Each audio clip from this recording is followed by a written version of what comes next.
Given the incubation period of the Andes virus, which can be up to 6 weeks, it's possible that more cases may be reported.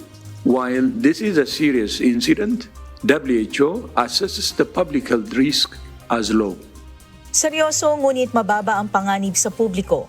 Ito ang pagtiyak ng World Health Organization o WHO sa gitna ng kinakaharap na issue sa Andes hantavirus, kasunod ng pagkakasakit ng mga pasahero sa cruise vessel na MV Hondius. Pinawi rin ng ahensya ang pangamba ng publiko na posibleng magsimula ito ng panibagong pandemic, gaya ng nangyari sa coronavirus o COVID-19.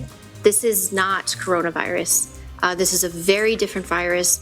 We know this virus. Hantaviruses have been around for quite a while. There's a lot of detail that we know. I'm going to ask Anais to come in and say this, but I want to be unequivocal here. This is not SARS-CoV-2. This is not the start of a COVID pandemic. This is an outbreak that we see on a ship.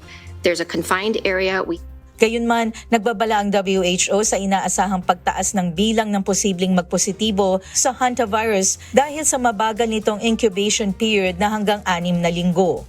Marami sa mga kasama sa barko ay nakauwi na sa kani-kanilang bansa. Sa ngayon, nakikipag-ugnayan na ang WHO sa 15 bansa na may mga citizens na kasama sa passenger list dahil sa posibleng exposure sa nasabing sakit. Kabilang dito ang mga bansang Germany, Denmark, Canada, Turkey, the Netherlands, New Zealand, Sweden, Switzerland, United Kingdom, United States, St. Kitts, and Nevis at Singapore. Samantala, inaasahan sa isang araw ay darating na sa Canary Island ang MV Hondius upang doon gamutin at i-quarantine ang natitirang pasahero at crew.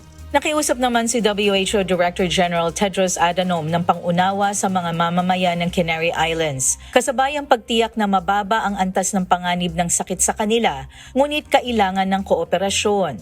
On top of the guidelines in the HR regulation, solidarity is the most important here, and that's what the Prime Minister has shown. But on top of that, I think everybody has the moral duty to take care of the people who are on the ship. So I hope those who have concerns at the Canary Island will understand and support and cooperate with the federal government. Of course, we understand their concerns, but as I said in my statement, the risk assessment that we have, the risk to the people in the Canary Island is actually low.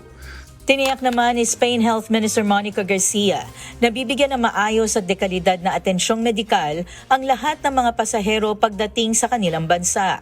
Sa pinakahuling ulat ng WHO, 8 na ang nagkasakit mula sa MV Hondius. 5 ang kumpirmadong tinamaan ng hantavirus, 3 ang suspected.